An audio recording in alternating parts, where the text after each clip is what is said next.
আসসালামু আলাইকুম বন্ধুরা, কেমন আছেন সবাই? আশা করি সবাই ভালো আছেন। পরম করুণাময় আল্লাহর শুকরিয়া আদায় করে শুরু করলাম আজকের ভিডিওটা। তো আজকে যাচ্ছি আমরা মুরগির বাচ্চা আনার জন্য। আর মুরগির বাচ্চা আনার জন্য যাওয়ার ২ দিন আগে আমি আমার ২ বন্ধুকে বলে রেখেছিলাম যে আমার সাথে কিন্তু যেতে হবে মুরগির বাচ্চা আনার জন্য। যেহেতু আমাকে এখান থেকে প্রায় ১৫ কিলোমিটার রাস্তা দূর মুরগির বাচ্চা আনার জন্য যেতে হয়। তো সেইজন্য আমি আমার ২ বন্ধুকে বলে রেখেছিলাম। ২ বন্ধুকে সঙ্গে নিয়ে যাত্রা আরম্ভ করলাম বাচ্চা আনার উদ্দেশ্যে। তো আজকে আরো একটি কথা বলবো, দেখেন ভাই আমি কিরকম জায়গাতে বসবাস করি দেখেন তারই কিছু নমুনা দেখাচ্ছি আপনাদের কাছকে। তো আমি এখান থেকে যাব প্রথমে তুষ নেওয়ার জন্য। প্রথমে আমি তুষ সংগ্রহ করব। আর তুষ আমার এখান থেকে আনতে যেতে হলে তো আমার ৫ কিলোমিটার রাস্তা অতিক্রম করতে হয়। আর সেখানে রাস্তাগুলো দেখুন আপনারা কি পরিমাণে রাস্তা খারাপ। তো অনেক রাস্তা আছে এখানে বালি বের হয়। তো যাই হোক, যেহেতু আমি খামার করি আমাকে যেতে হবে। তো অল্প রাস্তা যাওয়ার পরে রাস্তাতে আমাদেরকে দেখা হলো একটি গরুর জাকের সাথে। তো ওখানে কিছু সময় দাঁড়ালাম। তো তারপর ওখান থেকে আবারও শুরু করলাম বাচ্চা আনার জন্য।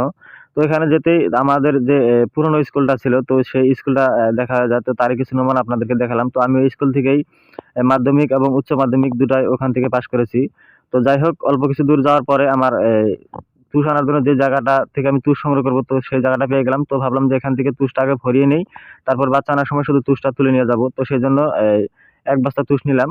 আমার হাতে যেহেতু বর্তমানে কোনো তুষ নেই, তো বাচ্চা ব্রুডিং এ রাখতে হলে আমার তুষের দরকার আছে। তো সেই জন্য বেশি না ১ বস্তা তুষ সংগ্রহ করলাম। তো পরবর্তীতে আমি বাকি তুষগুলো নিয়ে নিব। বর্তমানে যেহেতু বাচ্চাগুলোকে ব্রুডিং এ রাখতে হবে, তো সেই জন্য ১ বস্তা তুষ আমি নিয়ে নিলাম।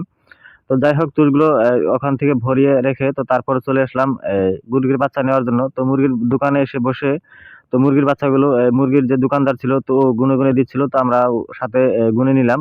এইবার আমি আমার খামারে উঠাবো শুধু সোনালী মুরগির বাচ্চা। আর সেই জন্য আমি ৪০০ সোনালী মুরগির বাচ্চার অর্ডার করেছিলাম। তো ৪০০ সোনালী মুরগির বাচ্চা গুনে নেওয়ার পর ওখানে আরো ৪০ পিস সোনালী মুরগির বাচ্চা বেশি হয়। তো দোকানদার আমাকে বলল যে তুই এই ৪০ পিসও নিয়ে যেতে পারিস, তোর এখানে কিবা একটা আমরা দাম একটা কমিয়ে রাখবো। তো সেই জন্য ওই ৪০ পিসও নিয়ে নিলাম।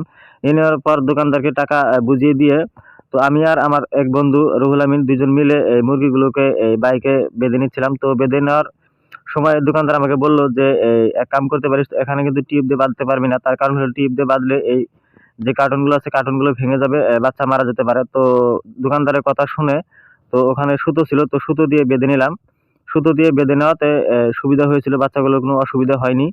সুন্দরভাবে ওদেরকে ওখান থেকে নিয়ে বাড়িতে চলে আসলাম। তো বাড়িতে চলে আসার পর যেহেতু আমার ব্রুডিং সিস্টেমটা প্রথমে বানানো ছিল না, কিন্তু ব্রুডিং এর সব বস্তু আমার ছিল, কিন্তু এগুলোকে খামারে বসাইছিলাম না। তো বাড়িতে এসে ওইগুলো সুন্দর করে বসিয়ে নিলাম। আর তুষ যেহেতু আমার প্রথমে আনা ছিল না, তো সেই জন্য আর মূলত আমি এই ব্রুডিংটা সম্পূর্ণভাবে কমপ্লিট করছিলাম না।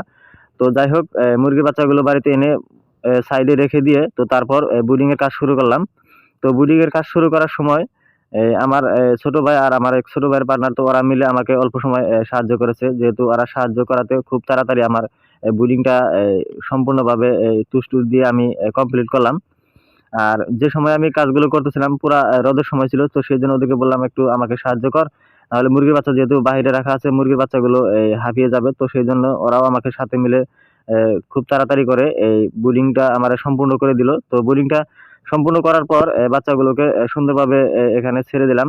ব্রুডিং এর ভিতরে রেখে দিলাম। তো রেখে দিয়ে আমি কিছু সময় রেস্ট নিয়েছি। তারপর ওদেরকে দানা পানি দিয়েছি। তার কারণ হলো দেখেন ভাই, যেহেতু অনেক রাস্তা প্রায় ১৫ কিলোমিটার রাস্তা ওদেরকে নিয়ে এসেছি। তো এনেই ওদেরকে পানি বা দানা দেওয়া উচিত হবে না। সেজন্য আমি কিছু সময় ওদেরকে সাইডে খামারের ভিতরে রেখে দেই। রেখে দিয়ে তারপর ওদেরকে আমি ব্রুডিং এর ছেড়ে দেই। ব্রুডিং এ ছেড়ে দিয়ে প্রায় ০.৫ ঘন্টাও সময় নিয়েছিলাম ওখানে। তারপর ওদেরকে পানি দিয়েছি। ওদেরকে একটু রেস্ট দিয়েছিলাম।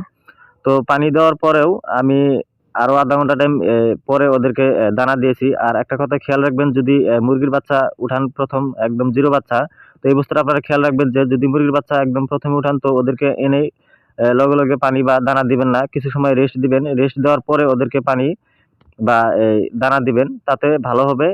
আর আরো একটা কথা বলি, ব্রুডিংটা যদি আপনি ঠিকঠাক কমপ্লিট ভাবে সুন্দরভাবে করতে পারেন, তাহলে মুরগির বাচ্চা পরবর্তীতে কোনো বেমার আজার দেখা দেবে না। খুব সুন্দরভাবে ব্রুডিং করতে পারবেন। তো আজকের মতো এই পর্যন্ত। আমার জন্য দোয়া করবেন, আমার খামারের জন্য দোয়া করবেন। আর যারা এই পর্যন্ত আমার চ্যানেলটাকে সাবস্ক্রাইব করে রেখেছেন তাদেরকে জানাই অসংখ্য ধন্যবাদ। আসসালামু আলাইকুম ওয়া রাহমাতুল্লাহি